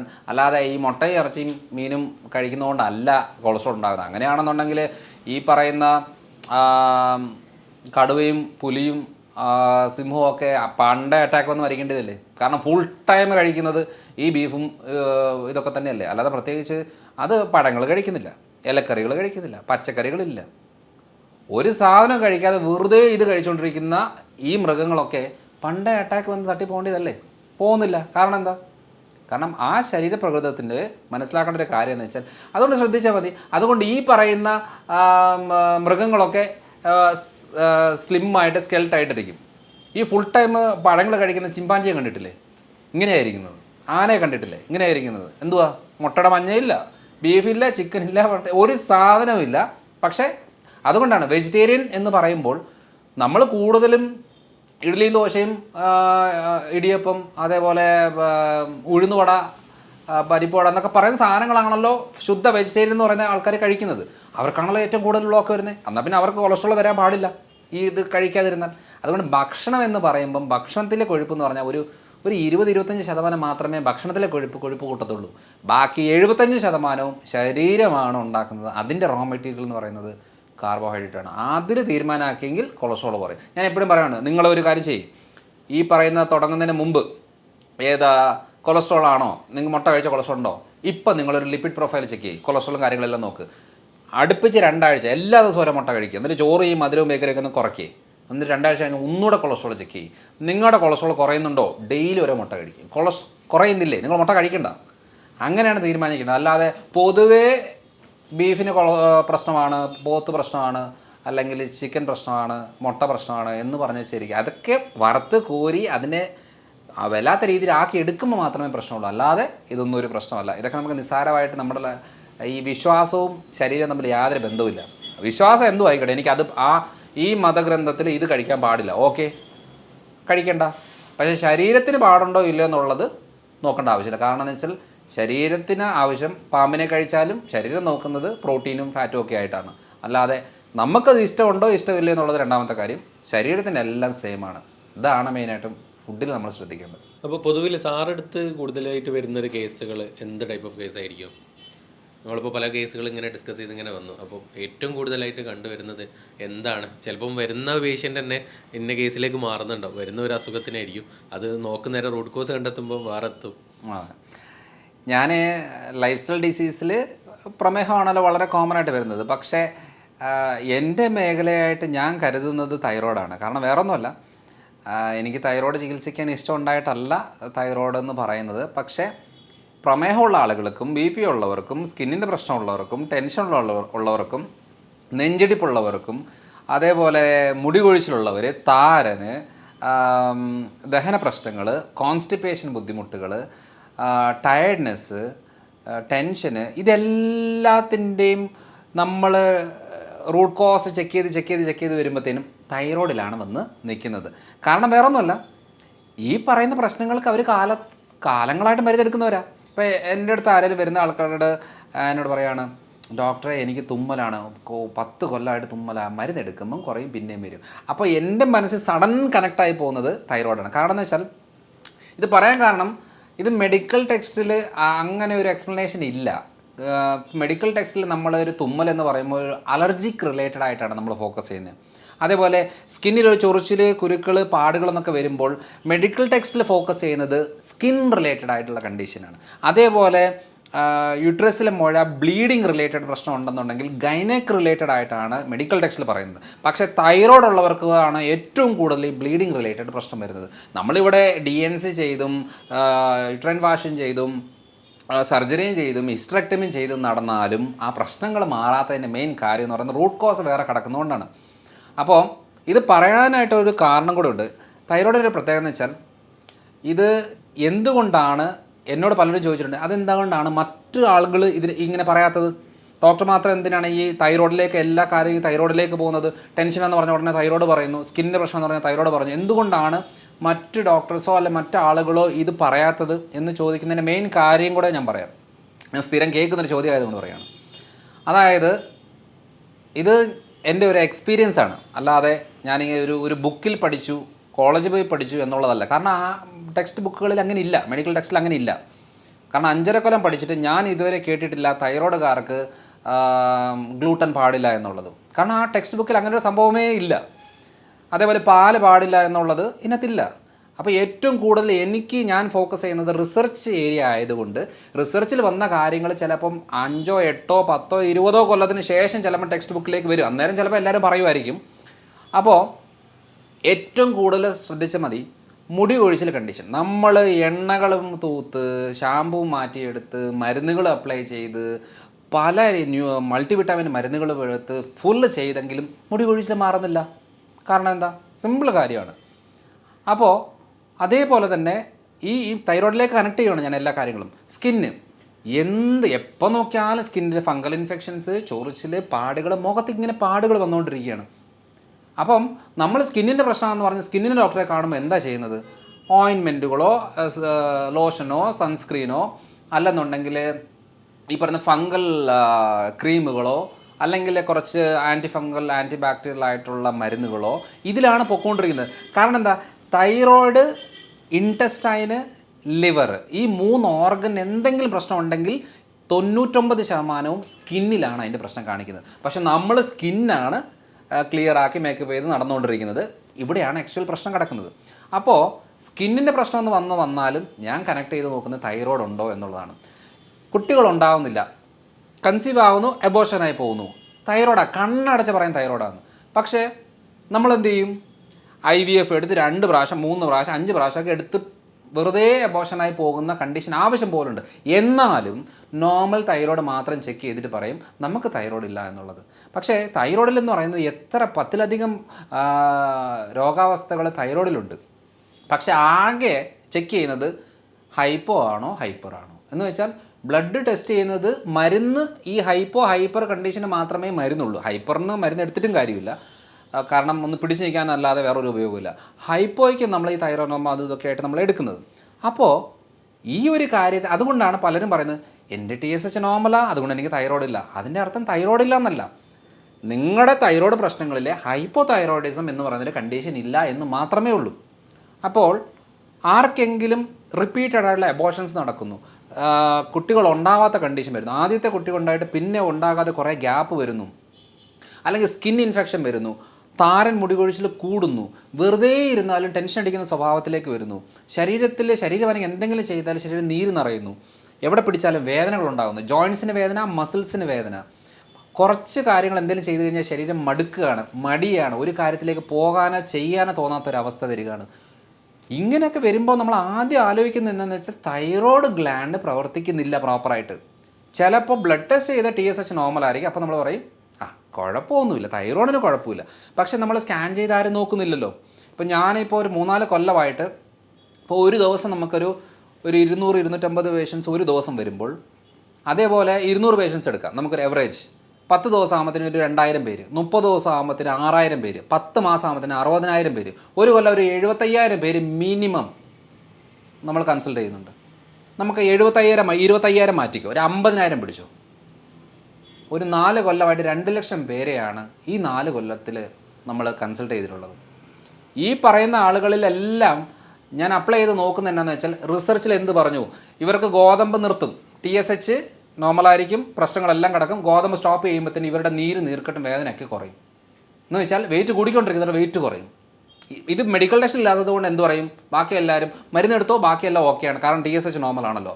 അപ്പോൾ TSH നോർമലാണ് ശരിയാ, പക്ഷേ ഡോക്ടറെ ഞാൻ കുറേ കാലങ്ങളായിട്ട് ഈ തൈറോയിഡിന് മരുന്ന് കഴിക്കുന്നു, എൻ്റെ മുടി കൊഴിച്ചിലും മാറുന്നില്ല, വെയിറ്റ് കൂടി വരുന്നു, മുഴകളുണ്ടാകുന്നു, ടെൻഷൻ വരുന്നു, ക്ഷീണം വരുന്നു, വേദനകളുണ്ടാകുന്നു, ഇതെല്ലാം ഉണ്ട്. അപ്പോൾ പറയുന്നത് എന്താ, ഇത് വേറെ പ്രശ്നമാണ്, നിങ്ങൾ പോയിട്ട് വേറെ ഡോക്ടറെ കാണുക എന്നുള്ളതാണ് പറയുന്നത്. പക്ഷേ ഇതൊന്നും വേറെ പ്രശ്നമല്ല. നിങ്ങൾ ആ തൈറോയ്ഡ് ഗ്രന്ഥി നന്നായിട്ട് പ്രവർത്തിക്കാൻ തുടങ്ങിയാൽ ഈ തല തൊട്ട് കാല് വരെയുള്ള പ്രശ്നങ്ങൾ ക്ലിയർ ആകും. പക്ഷേ എന്താ ചെയ്യുന്നത് വെച്ചാൽ അങ്ങനെ ഒരു കാര്യം നമ്മൾ പൊതുവേ മെഡിക്കൽ കോളേജുകളിൽ പഠിപ്പിക്കാത്തത് കൊണ്ട് എന്നാ സംഭവിക്കുന്നതെന്ന് വെച്ചാൽ തൈറോയ്ഡ് നോർമലാണല്ലോ, നിങ്ങൾ വേറെ ചെയ്തു എന്നാണ് പറയുന്നത്. പക്ഷേ ആക്ച്വലി ചെയ്യേണ്ട കാര്യം ലിവർ, ഇൻറ്റസ്റ്റൈൻ ഈ 2 അവയവങ്ങൾ പ്രവർത്തിക്കാൻ തുടങ്ങിയെങ്കിൽ മാത്രമേ ഈ തൈറോയിഡിന് മരുന്നെടുത്താൽ ആ മരുന്ന് ശരീരത്തെ പിടിക്കത്തുള്ളൂ, അല്ലെങ്കിൽ ഏക്കത്തുള്ളൂ. കാരണം ഏറ്റവും കൂടുതൽ ഈ T4 കൺവേർട്ട് ചെയ്ത് T3 ആകുന്നതും അബ്സോർപ്ഷൻ നടക്കുന്നതും എല്ലാം ലിവറിലും കുടലിലും ഒക്കെയാണ്. നമ്മൾ മരുന്നെടുക്കുന്നതിന് ബ്ലഡിൽ ഓക്കെ ആണെന്ന് പറഞ്ഞാൽ ഓക്കെ അല്ല. പലപ്പോഴും സംഭവിക്കുന്ന കാര്യം എന്താണെന്ന് വെച്ചാൽ അവർക്ക് എപ്പോഴും മരുന്നെടുക്കുന്നതിൻ്റെ ഭാഗമായിട്ട് ബ്ലഡിലെല്ലാം നോർമലാണ്, ഒരു കുഴപ്പമില്ല, പക്ഷെ അവർക്ക് തല പൊങ്ങാൻ പറ്റത്തില്ല.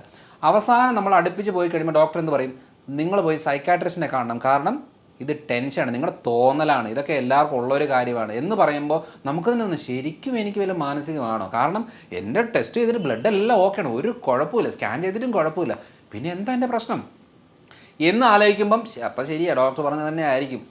ഇപ്പം നമ്മളൊരു ഫാമിലി ഇപ്പം ഹസ്ബൻഡിൻ്റെ മുമ്പിൽ വെച്ച് വൈഫിനോട് പറയുകയാണ്, അതെ നിങ്ങൾക്ക് സൈക്കാട്രി പോയി കാണുക, കാരണം നിങ്ങൾക്ക് ടെൻഷനും തോന്നലും ഒക്കെയാണ്, നിങ്ങൾ വെറുതെ ഒച്ച വെക്കുകയും ബഹളം വെക്കുകയും കരയുകയും ഒക്കെ ചെയ്യുന്നത്, അതുകൊണ്ട് നിങ്ങൾക്ക് മാനസിക ബുദ്ധിമുട്ടാണെന്ന് പറഞ്ഞു കഴിഞ്ഞാൽ ഈ കാര്യമാണല്ലോ ഹസ്ബൻഡിൻ്റെ മനസ്സിൽ കിടക്കുന്നത്.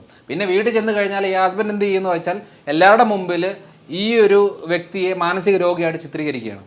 അപ്പോൾ എന്നാന്ന് വെച്ചാൽ മക്കളും കളിയാക്കും, വീട്ടിലുള്ളവരും കളിയാക്കും, പിന്നെ നമ്മുടെ ഒരു ഫീലിങ്സിനോ ഇമോഷൻസിനോ വിലയേ ഇല്ല. എന്ന് വെച്ചാൽ പലപ്പോഴും ഭർത്താക്കന്മാർ വന്ന് പറയാറുണ്ട്, ഡോക്ടറെ കൊണ്ട് ഞാൻ നിർത്തുകയാണ്, എനിക്ക് മടുത്ത്, ഞാൻ 10-20 കൊല്ലമായിട്ട് ഇവളെ വിളിച്ചുകൊണ്ട് നടക്കാത്ത ആശുപത്രികളില്ല, കാണാത്ത ഡോക്ടർമാരില്ല, എടുക്കാത്ത മരുന്നുകളില്ല, എൻ്റെ സമ്പാദ്യത്തിൻ്റെ ഭൂരിഭാഗവും ഞാൻ ഇവളെ ചികിത്സിച്ചിട്ടാണ് ഞാൻ ഇതായത്, അതുകൊണ്ട് അവസാനത്തെ ഒരു ഹോപ്പായിട്ടാണ് ഞാൻ ഡോക്ടറെ അടുത്ത് വന്നേക്കുന്നത് എന്ന് പറയുന്ന ആളുകൾ ഒത്തിരി പേരുണ്ട്. കാരണം വേറെ ഒന്നുമല്ല, ഈ കുടം കമ്മത്തി വെച്ച് വെള്ളം ഒഴിച്ചുകൊണ്ടിരിക്കുകയാണ്. തൈറോയ്ഡ് എന്ന് പറയുന്ന ഒരു കാര്യത്തെ ഡീറ്റെയിൽഡ് ആയിട്ട് ചെക്ക് ചെയ്തിട്ട് മനസ്സിലാക്കിയിട്ട് ആ ഒരൊറ്റ കാര്യം ക്ലിയർ ആക്കി കൊടുത്താൽ ഇത്രയും കാര്യങ്ങൾ ക്ലിയർ ആവും. ഉറക്കം ശരിയില്ല എന്ന് പറയുമ്പോൾ ഉറക്ക ഗുളിക കൊടുക്കുന്നതല്ല അതിൻ്റെ സൊല്യൂഷൻ, എന്തുകൊണ്ട് ഉറക്കം കിട്ടുന്നില്ല എന്നുള്ളതാണ്. അത് കറങ്ങി അടിച്ച് വരുമ്പോൾ തൈറോയ്ഡിലേക്കാണ് വരുന്നത്. കൊളസ്ട്രോൾ വേറെ ഒരു കുഴപ്പമില്ല, കൊളസ്ട്രോൾ മാത്രം കൂടുകയാണ്. അപ്പോൾ പലരും കണ്ടിട്ടുണ്ട് ഞാൻ വേറെ ഒന്നും മരുന്ന് എടുക്കുന്നില്ല, കൊളസ്ട്രോൾ എടുക്കുന്നത്. അങ്ങനെയാണെങ്കിൽ ഉറപ്പിച്ചത് തൈറോയിഡുമായിട്ട് ബന്ധപ്പെട്ട കാര്യമാണ്. അപ്പോൾ കൊളസ്ട്രോൾ മരുന്ന് എടുത്താൽ ഉടനെ കൊളസ്ട്രോൾ കുറയും, അല്ലാതെ പ്രശ്നം മാറത്തൊന്നുമില്ല. അപ്പം നമുക്ക് എന്ത് ചെയ്യുന്നത്, കൊളസ്ട്രോൾ അങ്ങനെ അടുപ്പിച്ച് കുറേ വലിയ ഡോസേജിൽ എടുത്തുകൊണ്ടിരുന്നാൽ നമുക്ക് ഹാർട്ടിൽ മസിൽ വീക്കാവും, ബ്ലഡ് വെസൽസിന് ഡാമേജ് വരും. അതുകൊണ്ടൊരു ചെറിയ ഡോസിലായി കൊളസ്ട്രോൾ എടുക്കുന്ന പോലല്ല. പിന്നെ കുറച്ച് കഴിയുമ്പോൾ കൊളസ്ട്രോൾ കൺട്രോൾ നിൽക്കുന്നില്ല, പിന്നെ 20 ഉള്ളത് 40 ആക്കി 80 ആക്കി എങ്ങനെ പോവും? അത് 100% നമ്മുടെ ഹെൽത്തിനെ വളരെ മോശമായിട്ട് ബാധിക്കും. അപ്പോൾ രണ്ടാമത്തെ കാര്യം എന്ന് പറയുന്നത് ബ്ലീഡിങ്. എത്ര സ്ത്രീകൾക്കാണെന്നറിയാവോ അവസാനം യൂട്രസ് എടുത്ത് കളയേണ്ട ഒരു അവസ്ഥ വരുന്നത്? വേറൊന്നുമല്ല, ബ്ലീഡിങ് നിൽക്കുന്നില്ല. ഒരു മാസത്തെ മെൻസ്ട്രേഷൻ എന്ന് പറയുന്നത് 10-15 ദിവസമൊക്കെയാണ്. ഒന്ന് കഴിഞ്ഞ ഉടനെ 10 ദിവസം കൊണ്ട് വീണ്ടും മെൻസ്ട്രേഷൻ തുടങ്ങുകയാണ്, ഈ മുഴകളുണ്ടാകുകയാണ്. അപ്പോൾ ഈ പറയുന്ന ബ്ലീഡിങ് നിൽക്കാനും മെൻസ്ട്രേഷൻ നോർമലാകാനും വേണ്ടി മരുന്ന് കഴിച്ചാൽ ആ പ്രശ്നം മാറില്ല. കാരണം അതിങ്ങനെ ആയുഷ്കാലം മുഴുവനും കിടക്കും. തൈറോയ്ഡ് കൺട്രോൾ ആയാൽ ഈ പ്രശ്നം മാറും. ഇതൊക്കെ നമ്മൾ ഈ സ്ഥിരം ചെയ്ത് വന്നപ്പോൾ മനസ്സിലായ ഒരു കാര്യമാണ്. അതുകൊണ്ടാണ് ഇത്രയും കോൺഫിഡൻ്റ് ആയിട്ട് പറയുന്നത്, നിങ്ങൾ തൈറോയ്ഡ് ബുദ്ധിമുട്ടുള്ളവർ കപ്പ കഴിക്കാൻ പാടില്ല, കാരണം കപ്പ കഴിച്ചാൽ മുഴ കൂടും. അപ്പം നമ്മൾക്ക് മുഴയുണ്ടോ ഇല്ലെന്നേ എനിക്ക് കുഴപ്പമൊന്നുമില്ലെന്ന് പറയുന്നതിന് മുമ്പ് തൈറോയിഡിൻ്റെ സ്കാൻ ചെയ്ത് നോക്കണം. നമ്മുടെ അടുത്ത് തന്നെ ഞാനിപ്പോൾ ഇത്രയും കൊല്ലങ്ങളായിട്ട് ചെയ്തതിനകത്ത് മനസ്സിലായ കാര്യം എന്ന് വെച്ചാൽ, ഞാനൊരു എൻഡോക്രൈനോളജിസ്റ്റ് അല്ല, ഞാനൊരു ലൈഫ് സ്റ്റൈൽ ഫിസിഷ്യനാണ്. പക്ഷേ കണക്ട് ചെയ്ത് പോകുമ്പം തൈറോയിഡിലേക്ക് വന്നിട്ട് എത്ര പേരുടെ തൈറോയ്ഡ് ക്യാൻസർ എന്നറിയോ കണ്ടുപിടിച്ചത്, അവർക്ക് അറിയത്ത് പോലുമില്ല. അപ്പോൾ പലരും ചോദിക്കണേ എനിക്ക് മുഴയോ? അപ്പോൾ പറയുന്നത് ഇതൊക്കെ ഗ്രേഡ് ഒത്തിരി 10-15 കൊല്ലമായിട്ടുള്ള മുഴകളാണ്. അപ്പം നമ്മൾ സ്കാൻ ചെയ്യുമ്പോഴാണ് അയ്യോ ഇത്രയും കാലമായിട്ട് എനിക്ക് മുഴയുണ്ടായിരുന്നോ എന്നുള്ളതാണ്, ഷോക്കായിട്ടിരിക്കുകയാണ്. പല സാഹചര്യങ്ങളിലും പല കാര്യത്തിന് വേണ്ടി വരുന്നവരുടെ ഞാൻ ഭൂരിഭാഗം ആളുകൾക്കും വയറിൻ്റെ അബ്ഡോമിനൽ സ്കാനും തൈറോയ്ഡ് സ്കാനും ഇടും. അവരിഷ്ടമുള്ള സ്ഥലത്ത് പോയിട്ട് ചെക്ക് ചെയ്യുക എന്നുള്ളതാണ് പറയുന്നത്. അല്ലാതെ നമ്മുടെ അടുത്ത് വന്ന് ചെക്ക് ചെയ്ത് പുതിയ രോഗം കണ്ടുപിടിച്ച് അങ്ങനെ പരിപാടിയൊന്നുമില്ല. സ്കാൻ ചെയ്ത് വരുന്ന സമയത്താണ് നമുക്ക് കിട്ടുന്നത്. പലപ്പോഴും പല ആളുകളും ചെയ്യുന്നത് എന്തെന്നറിയോ, ബ്ലഡ് ടെസ്റ്റ് ചെയ്തിട്ട് കുഴപ്പമില്ല നോർമലാന്ന് പറഞ്ഞിരിക്കും, എനിക്ക് ഷുഗർ ഇല്ല, കൊളസ്ട്രോൾ ഇല്ല, തൈറോയ്ഡ് ഇല്ല, യൂറിക് ആസിഡ് ഇല്ല, ഒരു പ്രശ്നവുമില്ല, ഞാൻ ഓക്കെയാണ്. സ്കാൻ ചെയ്യുമ്പോഴാണ് ഗ്രേഡ് 3 ആയിരിക്കും ഫാറ്റി ലിവർ കിടക്കുന്നത്, യൂട്രസിലെ മുഴ നല്ല സൈസിലായിരിക്കും, ബ്രസ്റ്റിൽ മുഴയായിരിക്കും, തൈറോയിഡിൽ മുഴയായിരിക്കും. എന്ന് വെച്ചാൽ ശാരീരികമായിട്ടുള്ള ചേഞ്ചസ് വരുന്ന ഏരിയകൾ അത് സ്കാൻ ചെയ്താലേ കിട്ടത്തുള്ളൂ, അല്ലാതെ ബ്ലഡ് ചെക്ക് ചെയ്തത് കിട്ടത്തില്ല. പലപ്പോഴും ഒരു കേസ് വന്ന് ഞാൻ കണ്ടേക്കുന്നത് എന്നാന്ന് വെച്ചാൽ അവരുടേത് ലിവർ സിറോസിസാണ്. അത് ലിവർ സിറോസിസ് എന്ന് പറയുന്ന ഒരു സുപ്രഭാതത്തിൽ ഉണ്ടാവത്തില്ല. അല്ലെങ്കിൽ എന്തെങ്കിലും ഹെവി ഡോസ് മരുന്നുകളോ എന്തെങ്കിലും എടുക്കുന്നതിൻ്റെ ഭാഗമായിട്ട് ചിലപ്പോൾ ഒരു 1-2 മാസം കൊണ്ട് വരുമായിരിക്കും, അല്ലെങ്കിൽ 10-20 കൊല്ലം എടുത്തിട്ട് ഉണ്ടാകുന്ന ഒരെണ്ണമാണ്. അപ്പോൾ ഞാൻ ചോദിച്ചു അവരുടെ അടുത്ത്, ഇതെങ്ങനെ ഒരു സുപ്രഭാതത്തിൽ വന്നേ, നിങ്ങൾ എന്തെങ്കിലും മരുന്നെടുക്കുന്നുണ്ടോ? ഞാൻ BP-ക്ക്, ഷുഗറിന്, കൊളസ്ട്രോൾ ഇതിന് മാത്രമേ മരുന്നെടുക്കുന്നുള്ളൂ, അല്ല ഈ ഇടയ്ക്ക് എങ്ങനെ സർജറിയോ കാര്യങ്ങളൊന്നും ചെയ്യുന്നു? ഒന്നും ചെയ്തിട്ടില്ല. പിന്നെ ഇതെങ്ങനെ ഉണ്ടാകുന്നത്? കാരണം 10-20 കൊല്ലത്തെ പഴക്കമുള്ള ഒരു ലിവർ പ്രശ്നമാണ് ഇന്ന് ഒരു സുപ്രഭാതത്തിൽ സ്കാൻ ചെയ്തപ്പോൾ കണ്ടുപിടിച്ചത്. അപ്പോൾ ഞാൻ ചോദിച്ചു, നിങ്ങൾ ലിവറൊക്കെ ചെക്ക് ചെയ്യാറില്ലായിരുന്നോ? എല്ലാ 3 മാസം കൂടുമ്പം ഞാൻ ചെക്ക് ചെയ്യാറുണ്ട്. അപ്പം ലിവർ ഫംഗ്ഷൻ എല്ലാം നോർമലാണ്, അതായത് SGPT, SGOT, ബിലിറൂബിൻ കാര്യങ്ങൾ, കൊളസ്ട്രോൾ എല്ലാം നോർമലാണ്. അപ്പം മനസ്സിലാക്കേണ്ട ഒരു കാര്യം എന്ന് വെച്ചാൽ, അപ്പം നിങ്ങൾ സ്കാനൊന്നും ചെയ്തില്ലേ? സ്കാൻ ചെയ്തില്ല. എല്ലാ 3 മാസം കൂടുമ്പം ഞങ്ങളുടെ റെഗുലർ ചെക്കപ്പിൻ്റെ ഭാഗമായിട്ട് ബ്ലഡ് ടെസ്റ്റ് ചെയ്ത് കൊണ്ടുപോയിരുന്നു. അപ്പോൾ ഒരു കാര്യം മനസ്സിലാക്കണം, ബ്ലഡിൽ നോർമലാണെന്ന് പറഞ്ഞിട്ട് ഒരു കാര്യമില്ല. സ്കാൻ ചെയ്യുമ്പോഴാണ് അതിന് ഗ്രേഡുകൾ, ഗ്രേഡ് 1, ഗ്രേഡ് 2, ഗ്രേഡ് 3 കഴിഞ്ഞ് പിന്നെ ഫൈബ്രോസിസിലേക്ക് കയറി, സീറോസിസിൻ്റെ അതിനൊക്കെ സ്റ്റേജുകളുണ്ട്. ഇതെല്ലാം കഴിഞ്ഞ് അവസാനത്തേക്കാണ് സീറോസിസ് എന്ന് പറഞ്ഞ സ്റ്റേജ്. സീറോസിസ് വന്നു എന്ന് പറഞ്ഞ ഉടനെ എല്ലാം തീർന്നു എന്നല്ല, അതിനും ഗ്രേഡുണ്ട്. അടുത്ത ഗ്രേഡിലേക്ക് പോകാതിരുന്ന ആ പ്രശ്നം ഒക്കെയാണ്. അപ്പോൾ ഇതൊന്നും നമ്മൾ നോക്കാതെ പോകുമ്പോഴാണ് പ്രശ്നം. കാരണം നമ്മളിപ്പോൾ ആയുർദൈർഘ്യം കൂടുമല്ലേ, ആയുർദൈർഘ്യം കൂടുമ്പം ഓട്ടോമാറ്റിക്കായിട്ട് ഇങ്ങനത്തെ ബുദ്ധിമുട്ടുകളൊക്കെ വരും. അതുകൊണ്ട് ഞാൻ ചികിത്സിക്കുന്ന മേഖല എന്ന് പറയുന്നത് ജീവിതശൈലി രോഗങ്ങളുമായിട്ട് ബന്ധപ്പെട്ടതാണ്. ആ ജീവിതശൈലി രോഗങ്ങളിൽ ഏറ്റവും കോമണായിട്ട് കിടക്കുന്ന ഒരു കാര്യമാണ് പ്രമേഹം. പക്ഷേ ആ പ്രമേഹത്തിനെക്കാട്ടിലും കോമൺ ആളുകൾക്ക് ഞാൻ ഒരു 100 പേരെ ചികിത്സിച്ച 80 പേരുടെ പ്രശ്നവും അവർക്കറിയാത്ത കാര്യമായിരിക്കും. അത് കണക്ട് ചെയ്ത് വരുമ്പം തൈറോയിഡിലേക്കാണ് വരുന്നത്. തൈറോയ്ഡ് ക്ലിയർ ആക്കി കൊടുക്കുമ്പോഴത്തേനും ഉറക്കമില്ലാത്തവർക്ക് ഉറക്കം കുറയും, വേദന നീർക്കെട്ട് ഉള്ളവർക്ക് അത് കുറയും, സ്റ്റിഫ്നെസ് കുറയും, ക്ഷീണം മാറും, വെയിറ്റ് കുറയും, വെരിക്കോസ് ബുദ്ധിമുട്ടുകൾ കുറയും, ഗ്യാസിൻ്റെ പ്രശ്നം കുറയും. ഒത്തിരി കാര്യങ്ങൾക്ക് മാറ്റം വരുന്നത് ഈ ഒരൊറ്റ കാര്യം ചെയ്യുമ്പോഴാണ്. അതുകൊണ്ട് ഞാൻ ഏറ്റവും കൂടുതൽ ഡോക്ടേഴ്സിന് ട്രെയിൻ ചെയ്ത ഒരാളാണ്. അപ്പോൾ നമ്മുടെ കേരളത്തിലെ ഒരു 31ഓളം ഡോക്ടേഴ്സ് ഇപ്പോൾ ഈ ഇതിൽ നമുക്ക് ട്രെയിനിങ് കൊടുത്ത് അവരവരുടെ നാട്ടിൽ അവരവർ പ്രാക്ടീസ് ചെയ്യണം. എന്ന് വെച്ചാൽ പല മെഡിക്കൽ സിസ്റ്റമിലുള്ള ഡോക്ടേഴ്സാണ്. എന്ന് വെച്ചാൽ നമ്മൾ അറിഞ്ഞ ആ സത്യം നമ്മളിവരോട് പറഞ്ഞു കൊടുത്തേച്ച് അവർ ചെയ്യുമ്പോൾ എന്താണെന്ന് വെച്ചാൽ ഒത്തിരി ആളുകൾക്ക് അത് ബെനിഫിറ്റ് ആവും. ആയുർവേദ, ഹോമിയോ, ഇംഗ്ലീഷോ എന്ത് മരുന്ന് വേണമെങ്കിലും എടുത്തോട്ടെ, മെച്ചം കിട്ടണോ, റിസൾട്ട് കിട്ടണോ, ആ റൂട്ട് കോസ് മനസ്സിലാക്കി അവർക്ക് വേണ്ടുന്ന ഭക്ഷണക്രമങ്ങളും അവരുടെ ജീവിതശൈലിയിലും മാറ്റം വരുത്തിയെങ്കിൽ മാത്രമേ മെച്ചം കിട്ടുന്നത്. അല്ലെങ്കിൽ ചുമ്മാ മരുന്നും കഴിച്ച് നമുക്ക് അവകാശപ്പെടാം ആ ആശുപത്രി പോയി ഈ ഡോക്ടറെ കൊണ്ടെന്നുള്ള അവകാശപ്പെടാമെന്നല്ലാതെ ഒരു മെച്ചം കിട്ടത്തില്ല. അതുകൊണ്ട് കണക്ട് ചെയ്ത് നോക്കുമ്പോൾ തൈറോയ്ഡാണ്. എൻ്റെ ഒരു നിഗമനം ഒരു 5 കൊല്ലം കൊണ്ട് ഒരു 70% ആളുകളുടെയും പ്രശ്നം തൈറോയ്ഡിലേക്കാണ് വരുന്നത്. കാരണം അപ്പനും അമ്മയ്ക്ക് തൈറോയ്ഡ് ഉണ്ടോ മക്കൾക്ക് ഉറപ്പാണ്, പക്ഷേ ടെസ്റ്റ് ചെയ്തൊന്നും ആദ്യം കിട്ടത്തില്ല.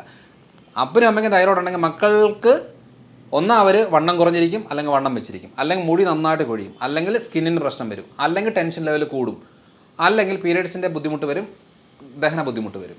ഇത്രയും കാര്യങ്ങളിൽ അലർജി, ഇത്രയും കാര്യങ്ങളിൽ എന്തെങ്കിലും ഉണ്ടോ അപ്പനും അമ്മയ്ക്കും തൈറോയ്ഡ് ഉണ്ടോ മക്കളുടെ തൈറോയ്ഡ് ഉറപ്പിക്കാം. വെറുതെ ഈ പ്രശ്നങ്ങളൊക്കെ പറഞ്ഞു വെച്ചാൽ അതിന് ചികിത്സിച്ച് എഴുന്നോണ്ടിരുന്ന ഒരിക്കലും മാറത്തില്ല. കാരണം ഇന്നലെ ഞാനൊരു കൺസൾട്ട് ചെയ്ത കണ്ടീഷൻ 19 വയസ്സുള്ള പെങ്കൊച്ചാണ്. മാനസികമായിട്ടുള്ള ബുദ്ധിമുട്ടുണ്ട്.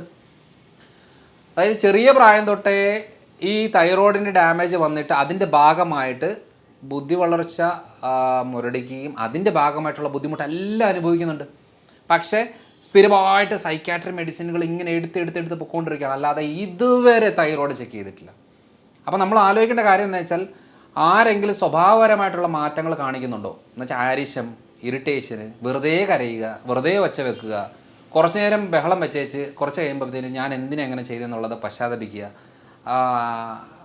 നമുക്ക് ഒരു വ്യക്തിയെ ഇടപെടുമ്പോൾ അവർ എന്തിനാ ഇങ്ങനെ പെരുമാറുന്നതെന്നൊരു തോന്നൽ വരുന്നുണ്ടോ, ഉറപ്പിച്ചോ അവർക്കൊന്നാ തൈറോയ്ഡ് അല്ലെങ്കിൽ വയറ്റിൽ പ്രശ്നം. ഈ 2 കാര്യങ്ങളിൽ ഉറപ്പായിരിക്കും. അത് ക്ലിയർ ആക്കിയാൽ ചിലപ്പോൾ അവരുടെ സ്വഭാവം മാറാൻ സാധ്യതയുണ്ട്. അല്ല ചിലർ പറയല്ലേ നേരത്തെ ഒരു കുഴപ്പമില്ലാത്ത ആളാണല്ലോ ഇപ്പം എന്താ ഇങ്ങനെ സ്വഭാവമൊക്കെ മാറുന്നത് എന്നൊക്കെ പറയുന്നില്ലേ. ഇതൊക്കെ തന്നെയാണ്. നമ്മൾ ട്രാക്ക് മനസ്സിലാക്കി കഴിഞ്ഞാൽ വളരെ എളുപ്പമാണ്. അതുകൊണ്ട് കേരളത്തിലെ ഇപ്പോഴത്തെ മെയിൻ പ്രശ്നം പ്രമേഹവും കാര്യങ്ങളൊന്നുമല്ല, തൈറോയ്ഡാണ്. കാരണം ഇതിനൊക്കെ ഒരാളോട് പറഞ്ഞാൽ മനസ്സിലാവില്ല ഈ പ്രശ്നങ്ങൾ. ഭാര്യയുടെ പ്രശ്നം ഭർത്താവിനോട് പറഞ്ഞാൽ മനസ്സിലാവില്ല. ഭാര്യ പറയണം എനിക്ക് വയ്യ, ക്ഷീണമാണ്, എന്നെക്കൊണ്ട് പറ്റുന്നില്ല എന്ന് പറയുമ്പോൾ ചോദിക്കും നിനക്കെന്താ കുഴപ്പം, നല്ല വണ്ണവും പൊക്കവും ഒക്കെ ആയിട്ടിരിക്കുന്ന ആളല്ലേ, നിനക്ക് എന്ത് ക്ഷീണം, ചുമ്മാതെ എനിക്ക് വേദനയാണ് ക്ഷീണമാണെന്ന് പറഞ്ഞാൽ മനസ്സിലാവില്ല. എനിക്ക് ഉറക്കം ക്ലിയർ അല്ല, എല്ലാവരും കിടന്ന് ഉറങ്ങുമ്പോൾ ഞാൻ ഉണർന്നിരിക്കുകയാണ് എന്ന് പറഞ്ഞാൽ മനസ്സിലാവില്ല. ഇതൊരു ഡോക്ടറോട് പറഞ്ഞാലും മനസ്സിലാവില്ല. കാരണം ഡോക്ടർക്ക് കുറച്ച് കഴിയുമ്പോഴത്തേനും നമ്മളെ സൈക്കാട്രി പേഷ്യൻ്റാക്കി മാറ്റി അതിലേക്ക് ആങ്സൈറ്റി ആണെന്ന് പറഞ്ഞ് മരുന്നെടുപ്പിക്കുന്ന രീതിയിലേക്കാണ് പൊയ്ക്കൊണ്ടിരിക്കുന്നത്. അതുകൊണ്ട് ഒരാളോട് പറഞ്ഞാൽ മനസ്സിലാക്കാൻ പറ്റാത്ത ബുദ്ധിമുട്ടുകളാണെങ്കിൽ തൈറോയ്ഡിലേക്ക് നമുക്ക് ഉറപ്പിക്കാം. അതുകൊണ്ടാണ് ഞാൻ ഇത്രയും നേരം നമ്മുടെ ആക്ച്വൽ പ്രശ്നം എന്ന് പറയുന്നത് തൈറോയ്ഡിലേക്കാണ് വന്നുകൊണ്ടിരിക്കുന്നത്. അത് ചെക്ക് ചെയ്ത് നോക്കി ഉറപ്പിക്കുക എന്നുള്ളതാണ് ഞാൻ എല്ലാ വീഡിയോകളിലും എല്ലാ സ്ഥലങ്ങളിലും പറഞ്ഞുകൊണ്ടിരിക്കുന്നത്. ഇതാണ് ഇപ്പോഴത്തെ മെയിനായിട്ടുള്ളൊരു പ്രശ്നം. ഓക്കെ ഒരുപാട് നേരം തൈറോയിഡിനെ കുറിച്ച് ഒരുപാട് ഡീറ്റെയിൽ ആയിട്ട് പറഞ്ഞു. പലപ്പോഴും പല ആളുകൾക്കും വരുന്നൊരു തെറ്റിദ്ധാരണകളെല്ലാം സാറ് ക്ലിയർ ചെയ്ത് തന്നിട്ടുണ്ട്.